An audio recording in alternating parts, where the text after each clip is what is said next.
He's now the founder of the website defineamerican.com. Jose, it's really nice to see you again. Thanks for being here. Thank you so much for having me. Does this change in policy affect you personally? And can you tell yet from what you know of it?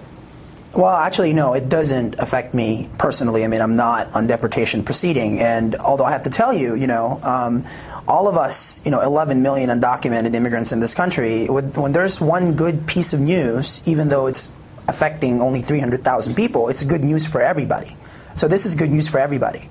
But at the end of the day, it doesn't affect the majority of the undocumented immigrants in this country, even the majority of dreamers in this country, students who would benefit from the DREAM Act or DREAM Act eligible kids.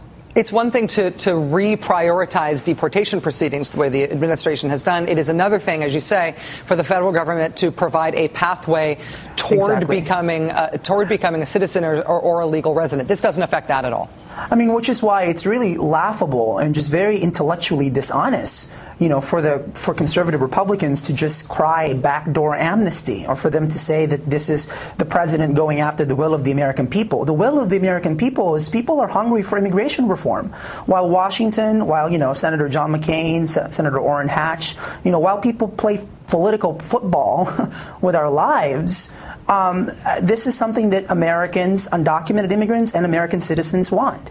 But at the end of the day, given the political reality here in Washington, the fact that no one can agree on a compromise, people are basically still in limbo. Mind you, what happened yesterday when this policy was introduced, this could change if Obama is not reelected to be president in 2012. So lives are still in limbo. In terms of the political calculus here and the room to maneuver that the administration has, as you heard in the introduction there, I felt like the Obama administration has made it pretty clear that they felt like the investment that they made in border security and also the hugely stepped up number of deportations should have bought them some political room to move in terms of making immigration reform possible. Do you think they did buy themselves any room to maneuver?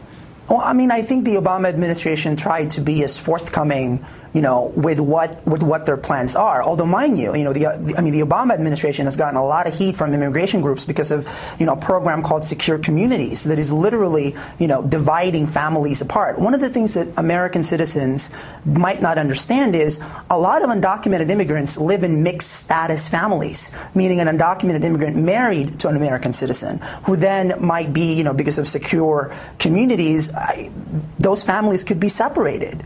But I think what's interesting here is, as you had mentioned, the president is preparing for re-election. Governor Perry is the governor of Texas, a huge Hispanic population, a huge immigrant population. At the end of the day, the Latino vote is something that they both desperately need. And this is not something, given the kind of grassroots activities happening online, happening especially among DREAM Act kids who are organizing online and offline, this is an issue that is not going to go away. I think this is, in my mind, this is going to be one of the key issues of this campaign. If the president wants to prioritize immigration reform further, either between now and the campaign or just whenever he can, with this Congress and with the politics of immigration in the Republican caucus being what they are, is there anything else that he can actually accomplish? Did he do as much as he could do administratively? Is there anything else he could do? At this point, people feel as if this is as far as the Obama administration is willing to go, and you got to give them credit. This was unprecedented in a way that they were able to, form this joint committee from people from DHS, the Department of Homeland Security, and the Department of Justice. But what I think what's missing here is really the truth and honesty from congressional leaders on the other side of the aisle, on the Republican side of the aisle. I mean, we are talking about an issue that is not just political but personal for a lot of people. 1 out of 6 Americans is Hispanic. Many of them, have undocumented family members or coworkers. And mind you, not all undocumented immigrants are Hispanic. I'm Filipino myself. I mean, this is an issue that affects Filipino Americans in this country. So I think what's fascinating here and what's really sad in a way is that as all this political and electoral posturing happens, people's lives are in limbo.